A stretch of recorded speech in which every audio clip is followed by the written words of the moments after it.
بسم اللہ الرحمن الرحیم۔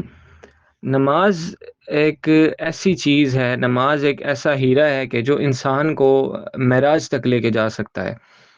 انفارچونیٹلی ہمیں نہیں بتایا جاتا کہ وہ جو نماز ہے اس کے کتنے زیادہ انسان کی زندگی پہ امپیکٹ پڑتے ہیں۔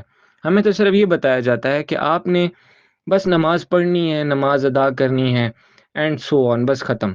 حالانکہ اتنا نہیں ہے، صرف نماز ادا کرنا بھی انف نہیں ہے۔ نماز کو پریکٹیکلی پرفارم کرنا، نماز کو جو ہے آپ اپنے اندر اتارنا اور نماز سے سیکھنا جو ہے وہ سب سے بڑا ایک مسلم کا گول ہونا چاہیے، اور یہی چیز ہے۔ اگر آپ ویسے ہی نماز کو ایز اے فارمیلٹی ادا کریں تو سوری ٹو سے آپ اپنا وہ مقصد نہیں ادا کرے جو اللہ تعالیٰ نے جس مقصد کے تحت آپ کو اس دنیا میں بھیجا ہے۔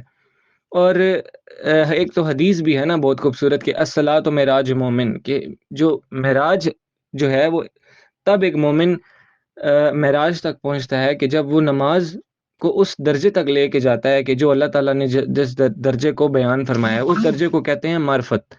اب معرفت ایک بہت بڑی چیز ہے، لیکن میں اگر اس کو سمپل ورڈز میں ایکسپلین کرنا چاہوں تو معرفت یہ ہے کہ اللہ تعالیٰ کی رضامندی کو حاصل کرنا۔ مطلب آپ اس طرح دیکھ لیں کہ اگر ایک انسان محبت کے ساتھ نماز ادا کرتا ہے، وہ کہتا ہے کہ میں بس مجھے یہ دنیا نہیں چاہیے، میں نے جو ہے اپنی نماز ادا کرنی ہے، میں نے ہر حالت میں میری نماز جو ہے وہ میری پہلی پرائیورٹی ہونی چاہیے، اور خواہ میں ڈوب رہا ہوں، خواہ میں جل رہا ہوں، اور خواہ میں کہیں پہ بھی ہوں، خواہ میں سفر میں ہی کیوں نہ ہوں، میں نے اپنی نماز کو پہلے رکھنا ہے، ہر چیز سے پہلے رکھنا ہے۔ اور یہ بیسیکلی سمپل سی چیز ہے کہ آپ نے اللہ تعالیٰ کے اس حکم کو اتنی پرائیورٹی دی کہ آپ اللہ تعالیٰ کی نظروں میں اس کے محبوب بن گئے، آپ اللہ تعالیٰ کے پسندیدہ بن گئے اس کی نظروں میں، جیسے ہمارے نبی تھے۔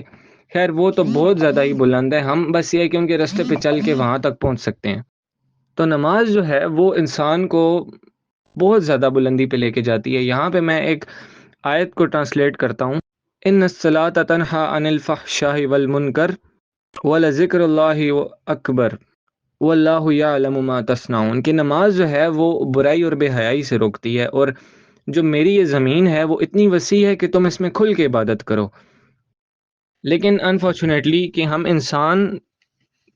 انسان نے اس چیز کو، اس فلسفے کو سمجھا ہی نہیں ہے بہت اچھے سے، ہم اس کو سمجھ ہی نہیں پائے، کیونکہ ہم دنیا میں اتنے زیادہ بزی ہیں، ہم اپنی لائفز میں، اپنی زندگیوں میں اتنے زیادہ بزی ہیں کہ ہم ان خوبصورت چیزیں، یہ جو خوبصورت چیزیں انسان کی بخشش کا ذریعہ ہیں، ہم ان کو سمجھ ہی نہیں پائے۔ اور ایک یہ ہے کہ اللہ تعالیٰ سے دعا بھی کرنی چاہیے کہ اللہ تعالیٰ ہمیں استطاعت عطا فرمائے، اللہ تعالیٰ ہمیں عقل اور سمجھ بوجھ عطا فرمائے کہ ہم ان چیزوں کو انڈرسٹینڈ کر سکیں۔ تو اگر موسٹلی ہم یہ دیکھتے ہیں کہ ہماری یوتھ کہتی ہے کہ نماز پڑھنے کا کیا فائدہ، نماز تو ہم پھر بھی گناہ کرتے ہیں، ہم جو بھی ہو جائے ٹھیک ہے نماز پڑھنی چاہیے، لیکن ہم پھر بھی دیکھتے ہیں کہ جی ایک بندہ ہے نماز پڑھا ہے گناہ بھی کرے، یہ کیسی نماز ہوئی؟ مطلب یہ آپ کیسے جسٹیفیکیشن دے رہے ہیں کہ آپ کو تو کسی نے یہ اتھارٹی نہیں دی کہ آپ یہ بات کریں، آپ تو گناہ سے جج ہی نہیں کر سکتے کسی کو۔ میں یہاں پہ ایک بہت اچھی اگزامپل دیتا ہوں کہ ایک انسان ہے، وہ کہتا ہے کہ میں نماز کیوں پڑھوں؟ تو میں یہ سمجھتا ہوں کہ پھر آپ جیسے یہ دیکھتے ہیں کہ آپ نے پانی جو ہے وہ پینا ہی پینا ہے، آپ نے اپنے ٹیتھ جو ہیں وہ برش کرنے ہی کرنے ہیں، وہ ہر صورت آپ نے کرنے ہی ہیں، اس کے بغیر آپ رہ نہیں سکتے، آپ پانی کے بغیر رہ نہیں سکتے، آپ کھانے کے بغیر رہ نہیں سکتے۔ تو سیم ایسے ایز اے کیس یہ ہے کہ ہم نماز کے بغیر بھی نہیں رہ سکتے، لیکن ہمیں نا سوری ٹو سے اس کا ایسنس نہیں پتہ۔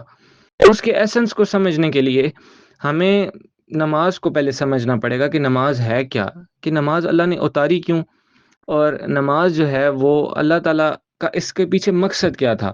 آپ دیکھیں کہ جب آپ ایک دن ہے 24 آورز ہیں، آپ کو یاد ہی نہیں ہے کہ ایک ذات اوپر بھی بیٹھی ہوئی ہے جو دیکھ رہی ہے سب کچھ، لیکن اگر آپ نماز پڑھیں گے نا تو آپ کو یاد رہے گا، آپ کو کلک ہوتا رہے گا پورے دن میں کہ ایک ذات ہے جو واقعی اوپر بیٹھی ہوئی ہے، جو دیکھ رہی ہے، جو اس دنیا کا نظام چلا رہی ہے۔ اور اللہ تعالیٰ نے بار بار قرآن میں فرمایا ہے کہ اب اقیم الصلاۃ و اقیم الصلاۃ و اقیم الصلاۃ، کہ نماز قائم کرو۔ اور ایک اور یہ چیز میں کہوں گا کہ بہت افسوس کی بات ہے کہ ہمیں یہ بھی نہیں پتہ کہ نماز کو قائم کیسے کرتے ہیں، اور ہماری نمازیں جو ہیں وہ فارمل ہیں بالکل، ہماری نمازیں مسجدوں کے دروازوں تک محدود ہیں، اور وہاں سے ہم جیسے ہی باہر آتے ہیں تو ہماری عبادت مسجد کے اندر ہی رہتی ہے، اس کی پریکٹیکل ایگزامپلز ہماری زندگی میں کوئی نہیں ہے۔ تو ہم نے نماز کو سمجھا ہی نہیں نا۔ اگر ہم نماز کو سمجھ جائیں تو یہی نماز ہے جو ہمیں معراج پہ بھی لے کے جائے گی، یہی نماز ہے جو ہمیں گناہوں سے بھی گناہ بھی چھڑوائے گی، اور یہی نماز ہے جو ہمیں پاکیزگی کی طرف لے کے جائے گی۔ میں پھر ریپیٹ کرتا ہوں کہ ہم لوگ موسٹلی آج سب یہی دیکھتے ہیں نا، ہم اسی وجہ سے متنفر ہیں نماز سے۔ انفارچونیٹلی ہم بہت زیادہ متنفر ہیں کہ ہم اگر ایک انسان کو دیکھ رہے ہیں کہ وہ نماز بھی پڑھے اور گناہ بھی کر رہا ہے، تو یہ آپ کو کس نے اتھارٹی دی کہ آپ وہ جج کر سکیں کہ وہ نماز بھی پڑھا ہے گناہ بھی کر رہا ہے؟ کیا آپ انسان نہیں ہیں؟ کیا وہ انسان نہیں ہے؟ گناہ تو سب سے ہی ہونے ہیں۔ ہاں، گناہ کو ہم ڈکریز کر سکتے ہیں، گناہ سے ہم بچ سکتے ہیں، ہم پرہیزگاری جو ہے وہ اختیار کر سکتے ہیں۔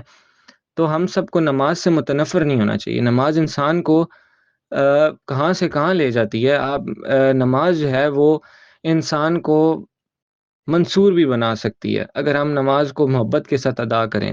اگر آپ محبت کے ساتھ ادا کریں گے تو ہمیں جو ہے وہ اللہ تعالیٰ کی معرفت بھی نصیب ہو جاتی ہے۔ اگر ہم میں یہاں پہ حضرت علی علیہ السلام کا ایک قول رکھتا ہوں کہ جب تم ڈوب رہے ہو تو تم تب بھی نماز کی نیت کر لو۔ مطلب ان کی نظر میں وہ ایسے انسان کہ جن کی نظر میں دنیا سے سب سے زیادہ بے رغبتی تھی، وہ یہ فرما کے چلے گئے کہ جب تم ڈوب رہے ہو تو تم نماز کی نیت کر لو۔ مطلب نماز ان کی نظر میں ایک نماز کی کتنی اہمیت ہے، صلات کی کتنی اہمیت ہے۔ تو یہ ایسا فریضہ ہے جو ہم چھوڑ نہیں سکتے، ہمارے پاس کوئی جسٹیفیکیشن نہیں ہے چھوڑنے کی، یہ فرض ہے، یہ ہم نے ادا کرنا ہے۔ اور ہمیں کوشش کرنی چاہیے کہ ہمارے جو فرائض ہیں نماز کے، وہ ایک دن میں پورے ہونے چاہیے، خواہ وہ قضا ہے خواہ وہ فرض ہے۔ اور ہمیں ساتھ ساتھ دعا کرنی چاہیے کہ اللہ تعالیٰ ہمیں استقامت عطا فرمائے کہ ہم نماز کو اپنی زندگیوں میں لا سکیں اور پریکٹیکلی اس کو پرفارم بھی کر سکیں۔